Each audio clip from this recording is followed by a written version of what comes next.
Hey guys, I'm Jay Corson and this is Dirt Road Barbecue. Guys, a long time ago I was told I'm too stupid to work with money, and for reasons based on anatomy, I'll never be an adult film star. But I've let those dreams and aspirations behind because of the unrealistic ability I have to obtain them. But one thing I've always been able to do is feed people. And I've been able to make food, and I've gotten compliments on that food. Any jackass can throw some ribs on a smoker, or you know cook some burgers, but getting creative, that's where a little bit of time and creativity up in the old noggin come into play. So today we're going to show you something. We're doing some steak pinwheels. We're doing it with backstraps, venison backstraps, but you can use anything. We're going to get a little creative today. We're going to have some fun, maybe make something pretty. So let's do it again this week.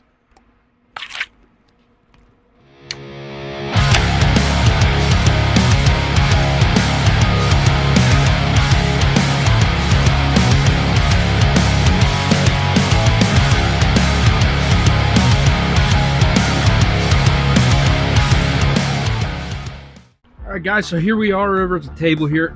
I've already went ahead last night, took my back straps, and I cut them into thin sheets, just rolling it and running the knife in there and thin cutting these back straps. Now, you can do this with any meat you want to. It doesn't have to be back straps. You can go to your local grocery store and get yourself a skirt steak, or you can really anything you want to do. I mean, this is just meat. You can pretty much, use what you want to use. But you want a nice thin slab of meat. We'll see how exactly I want to lay this out here. So, as you can see, we've got nice thin steak here, and you can pound this down. These tenderloins are real soft, so I can just pretty much get by with just using my hands here and smushing this down in pretty flat. And I'm just gonna double layer these up so I have a nice big platform to work with.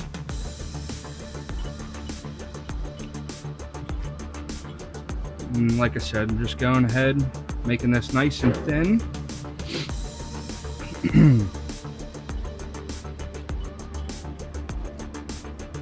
And that's basically what we're going for right there. So we're gonna go in. We've got some pepper smoked salami. Now you can use prosciutto, pepperoni would work fine, but this is what I'm going in with. I think this will be real good.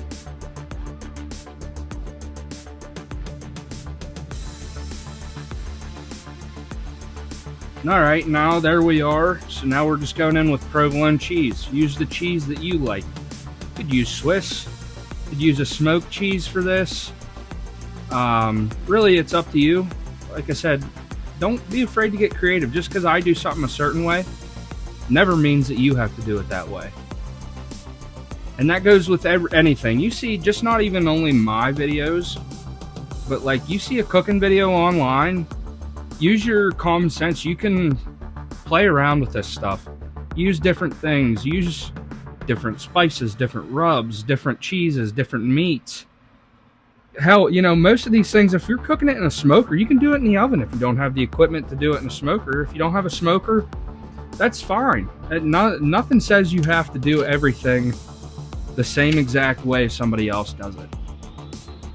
So just, heat is heat, oven, over the fire, whatever you want to do, you can make this all work.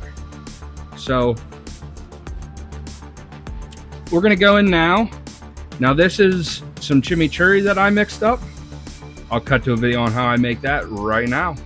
All right, guys, so here's how we make chimichurri.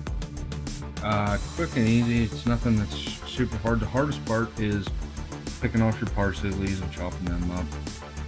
But we've got our parsley leaves here all chopped up already. We've got a little bit of cilantro, a little bit of oregano, and 2 full thinly diced cloves of garlic here. So start off by filling a quart mason jar about a quarter of the way up with a good olive. You want a good olive oil with good flavor for this, because it is the base of what you're going for here. So, and then I'm gonna go in with a little bit of red wine vinegar. So just a little bit of red wine vinegar. I would call that maybe 3 tablespoons. And then we're gonna go in with, and now this depends on, you know, how much heat you like in your chimichurri. You know, if you're a spicy person, go a little bit heavier, which is what you'll see me do here, because I like the heat. But these are just red pepper flakes. And a dash is fine, you know, like that. Probably maybe a tablespoon and a half, 2 tablespoons, something like that. Or just, it's just whatever I threw in there. So, but, so you get that in there. And then we're gonna go in with our 2 cloves of minced garlic. Now, you know, if you're serving food, you want to make this at least, I'd say probably 3 or 4 hours before you use it, because this garlic is going to take time for the flavor to come out of this garlic and absorb into the base of this chimichurri. So, and it's also not going to last a long time. You know, you don't want to, it's not going to last more than a week, because it'll start, you know, losing its freshness. It's just not something that's going to last you know, a month, or, you know. So then we're going to go in with our parsley.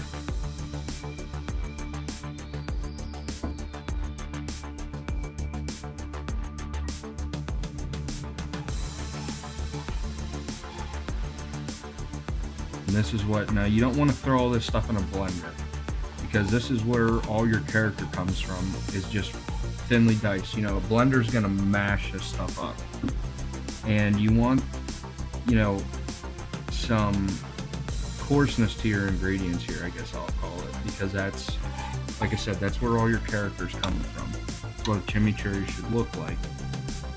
If you throw it in a blender, it's gonna look like crap, and it's just not gonna, it's not gonna have the texture you want.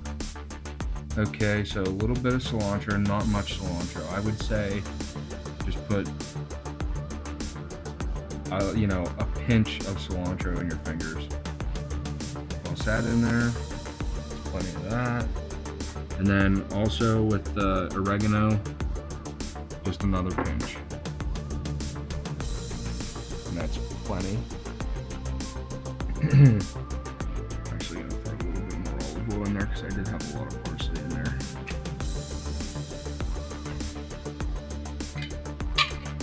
And that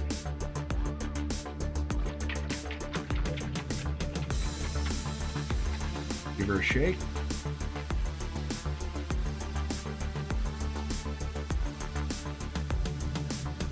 And there's your chimichurri right there. All right, guys, so you see how we make that chimichurri, and we are going to go in and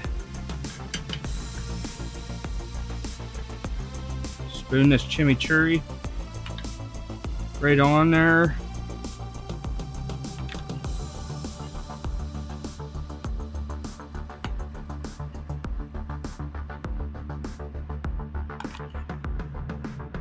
And we want some left over. You don't want to use all of it. Mix up enough so you have enough for later.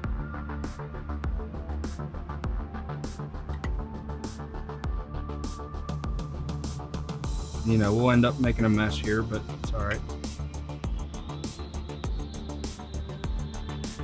And so right there, you have it. That's pretty much what we're doing here for the inside of this. And then we're just going to take and start rolling. Roll this up nice and flat.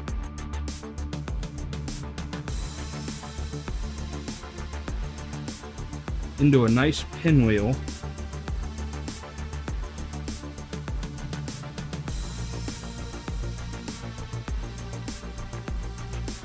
And this is going to be pretty thick.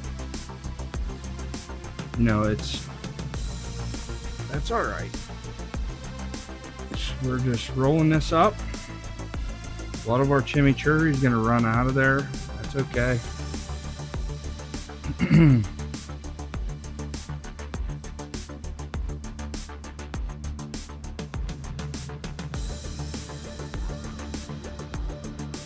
So here we are, all wrapped up, nice and neat.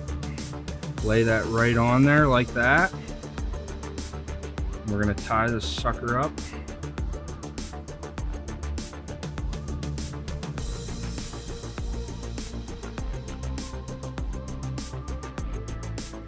And then we're gonna go ahead and right in between our butcher twine here, just go ahead and slice right down through that.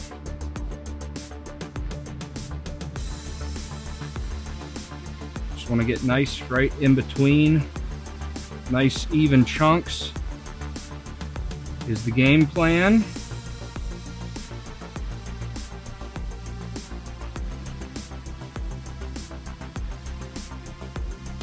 We're going to end up with 5 here. And then we're going to lay these down right beside each other.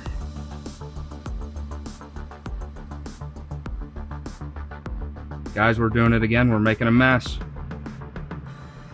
And then we're going to go in with our big spears, kebab sticks,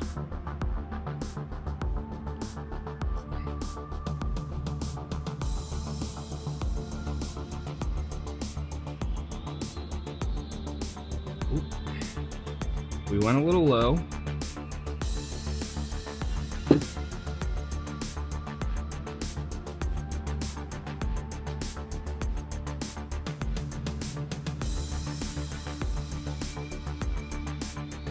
Okay, that worked out nice. That one went in well.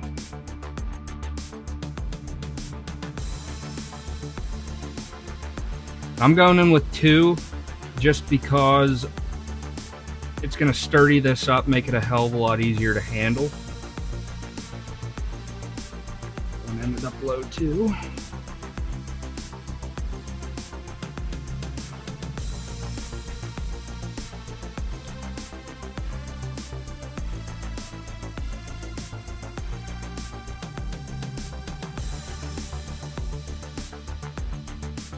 And just like so. So we've got that all ready. We're going to move on over here to the griddle top here. Okay guys, so we've got this black top nice and hot. We've got some butter on there. And what we're going to do is we're going to reverse sear these pinwheels before they go on the smoker. All right guys, so here we are. And that is what we're looking for a nice sear. On the bottom, flip them over. We're gonna get this side all done. Okay guys, this is the reverse sear we're looking for. Got the top side, got the back side all nice and browned up, seared up. And now we're just gonna take these, we're gonna take them over to the smoker. We've got it rolling at 225. And we're gonna toss them on there and let them go probably about an hour. Get probably up to around 130, 135 internal. Okay guys, our temps are right where we want them. We're right in that 134 range. So I'm pulling these off.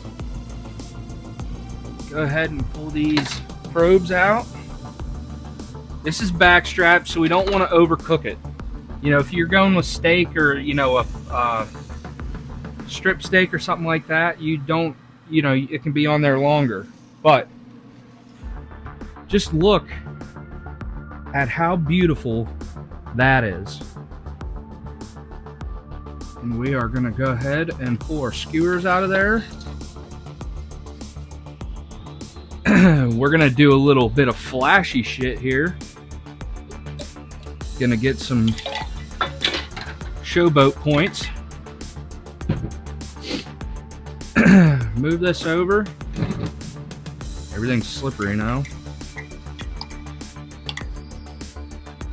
We're gonna go right in with our chimichurri right over top of this. This is why we saved all that chimichurri at the beginning for the end of this. And that is just freaking beautiful. Now, while we're close up like this, we'll go in for a cut. Pull this apart here.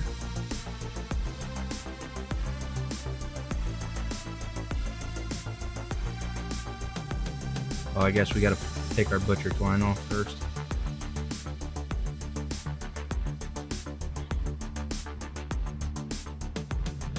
Get our butcher twine off of here. Now we're gonna go down through it.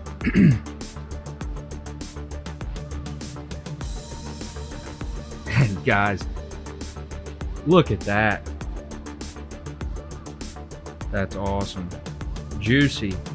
All right, guys, so we've had a lot of fun today. I'm super stoked with how this turned out. It cannot be terrible. We'll go in there for one more look. I mean, look at this shit just run out of that. I mean, it can't be bad, right? So I've had fun with you guys today. Let's go in for that bite.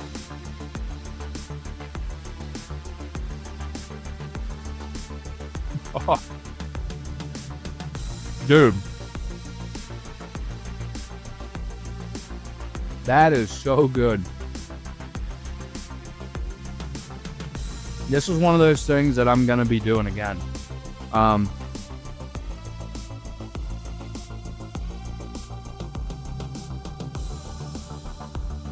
That chimichurri kind of taking away some of that gaminess of the venison.